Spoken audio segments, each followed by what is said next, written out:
दुनिया के अंदर मानव गैदरिंग का सबसे बड़ा आयोजन किया जा रहा है महाकुंभ के अंदर। 3.5 करोड़ लोगों ने स्नान किया मकर संक्रांति को। नया रिकॉर्ड बना है कि 7 करोड़ लोग अभी तक स्नान कर चुके हैं। मौनी अमावस्या को 6 करोड़ लोग स्नान करेंगे और अगले 45 दिनों के अंदर 40 करोड़ से ज्यादा लोगों के वहां पे आने की संभावनाएं हैं। उन लोगों में से खास व्यक्तित्व हैं जो आजकल सोशल मीडिया पे काफी एक्टिव हैं और काफी प्रचलित हैं, वायरल जिसे हम लोग बोलते हैं, हो रखे हैं। उनका नाम है एक आईआईटीएन बाबा अभय सिंह। हरियाणा के रहने वाले हैं, एरोस्पेस इंजीनियरिंग की है उन्होंने आईआईटी बॉम्बे से। बाद में उन्होंने सब कुछ छोड़ दिया और छोड़ने के बाद में वो बाबा बन गए। अब वो बाबा भी अलग प्रकार के हैं, साइंटिस्ट बाबा है। तो उनका जीवन हमारे को ये दिखाता है कि कोई भी चीज हम लोग शुरू करते हैं, पहले उसे पाओ, उसके बाद में हम लोग छोड़ सकते हैं। तो उन्होंने आईआईटी को पाया, आईआईटी में एरोस्पेस इंजीनियरिंग की डिग्री को पाया, पाने के बाद में छोड़ा। इसीलिए अगर हम लोगों ने तैयारी शुरू कर रखी है तो उस तैयारी को शुरू कर दिया, मतलब उसको अंजाम तक पहुंचाएंगे, सफलता पाएंगे, उसके बाद में छोड़ सकते हैं। तो कोई भी व्यक्ति जो पहले दिन तैयारी शुरू करता है, जब तक वो उसे अंजाम तक ना पहुंचा दे तब तक उसे बीच में कभी भी तैयारी को नहीं छोड़ना चाहिए। कई बार क्या होता है कि हमारे को लगने लग जाता है कि चीजें याद नहीं हो रही है, एग्जाम सर माथे पे आ रखे हैं, अब मुझसे ना हो पाएगा, तैयारी में छोड़ दूं।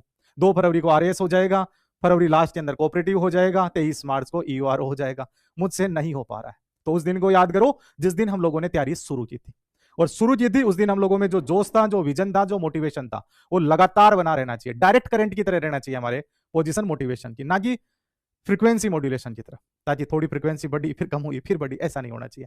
तो ये हमारे लिए बड़ा आदर्श बन सकते हैं, बड़ा विचार है, इसी पे काम करना होगा। तो आप लोगों ने जो विचार बना रखा है उसको बीच में त्यागना नहीं है कि देखो इन्होंने भी तो छोड़ दिया, पहले उन्होंने पाया है फिर छोड़ा है।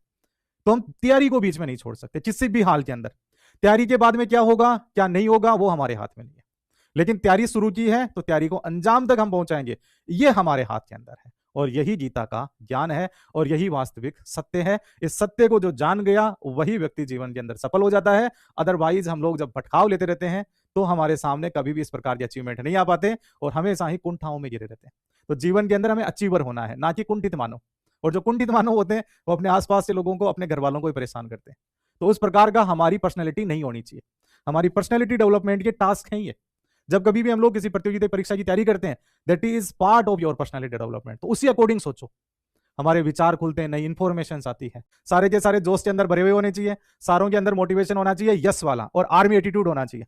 और जिसके अंदर फौजी और कमांडो एटीट्यूड होता है वो सब कुछ पा लेता है। तो हमारी शरीर भी पढ़ते टाइम फड़कना चाहिए, दिमाग भी फड़कना चाहिए, आलस को किसी प्रकार का कोई स्थान हमारी पढ़ाई में नहीं होना चाहिए। फिर देखो जीवन का मजा। पुरुषार्थी जब बन जाएंगे तो धर्म, अर्थ, काम, मोक्ष सबकी प्राप्ति हो जाएगी और वही तो हमारे लक्ष्य हैं।